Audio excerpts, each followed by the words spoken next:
भगवान की जय। प्यारे कृष्ण कन्हैया लाल की जय। श्री वराह पुराण कल की द्वादशी व्रत अध्याय 48। श्री दुर्वासा जी कहते हैं, मुने, पूर्व कथित व्रतों की भांति ही भाद्रपद मास के शुक्ल पक्ष में जो एकादशी होती है उस तिथि में कल की व्रत करना चाहिए। इसमें विधि पूर्वक संकल्प कर देवाधिदेव भगवान श्री हरि की इस प्रकार अर्चना करनी चाहिए। ओम कलकये नमः, ओम ऋषिकेशाय नमः, ओम म्लेच्छ विध्वंसनाय नमः, ओम सितिकंठाय नमः, ओम खड्गपाणये नमः, ओम चतुर्भुजाय नमः तथा ओम विश्वमूर्तये नमः कहकर क्रमशः भगवान कल्कि के चरण, कमर, उदर, कंठ, भुजा, हाथ और सिर की पूजा करनी चाहिए। इसके बाद बुद्धिमान पुरुष पहले के समान ही सामने कलश स्थापित कर उस पर भगवान कल्कि की सुवर्ण निर्मित प्रतिमा स्थापित कर उसके ऊपर एक स्वच्छ वस्त्र लपेटकर चंदन और पुष्प से उस प्रतिमा को अलंकृत करे। पुनः प्रातःकाल उसे किसी शास्त्र के ज्ञाता ब्राह्मण को दान कर दे। मुनिवर, इस प्रकार यह व्रत करने पर जो फल प्राप्त होता है उसे सुनो। बहुत पहले काशीपुरी में विशाल नामक एक पराक्रमी राजा थे। बाद में उनके गोत्र के व्यक्तियों ने ही उनके राज्य को छीन लिया। अब वे गंधमादन पर्वत के पवित्र बद्रीवन के क्षेत्र में चले गए और तप करने लगे। इसी समय किसी दिन श्री नर नारायण नामक पुराण एवं परम प्रसिद्ध ऋषि वहां पधारे।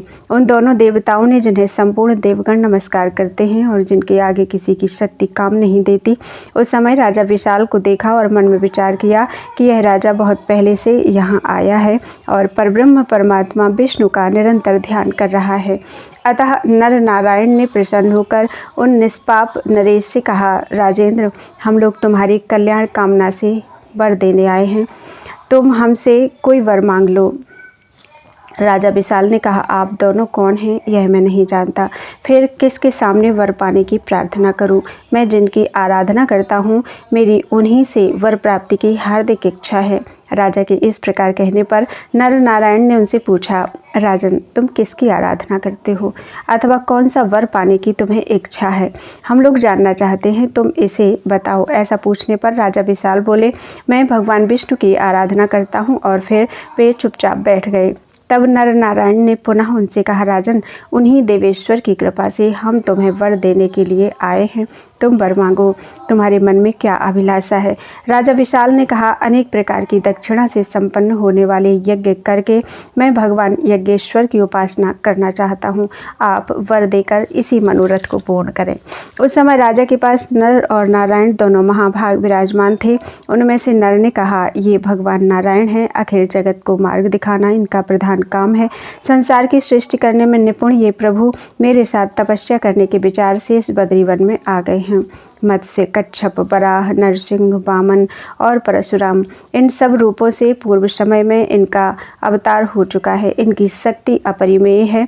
फिर ये ही महाराज दशरथ जी के घर राजा राम हुए। उस समय उनका रूप महान आकर्षक था। उस समय म्लेच्छ राक्षसों को मार पृथ्वी का भार दूर कर सुखी किया था। कभी पापियों से भयभीत होकर नर समुदाय ने इनकी स्तुति की थी। उस अवसर पर इन्होंने नरसिंह रूप से अवतार लिया था। बलि को मोहने के निमित्त वामन तथा क्षत्रियों के हाथ से राज्य वापस करने के लिए परशुराम ये बन चुके हैं। दुष्ट राजाओं को दमन करने के लिए इन्होंने कृष्ण का अवतार धारण किया है। अतः पंडित जन इनकी उपासना करते हैं। यदि पुत्र प्राप्ति की कामना हो तो बुद्धिमान पुरुष इनके बाल कृष्ण रूप की उपासना करे। रूप की इच्छा करने वाले इनके बुद्धावतार की तथा शत्रु का संहार चाहने वाला कल की अवतार की उपासना करे। यह संशय शून्य सिद्धांत है। इस प्रकार की बातें स्पष्ट करके मुनिवर नर ने राजा विशाल को भगवान हरि की यह द्वादशी बतला दी। वे राजा इस व्रत को संपन्न करने में संलग्न भी हो गए। फलस्वरूप वे चक्रवर्ती राजा हुए। मुने, उन्हीं राजा विशाल से संबंध रखने के कारण यह बद्रीवन विशाल नाम से प्रसिद्ध हुआ। वे नरेश इस जन्म में सुखपूर्वक राज्य कर अंत में बद्रीवन में गए, जहाँ अनेक प्रकार के यज्ञ करके भगवान नारायण के परम पद को प्राप्त किया। बोलो वृंदावन बिहारी लाल की जय। त्वदीयं वस्तु गोविंदम तुभ्यमेव समर्पये। तेन त्वदङ्घ्रिकमले रतिं मे यच्छ शाश्वतीं।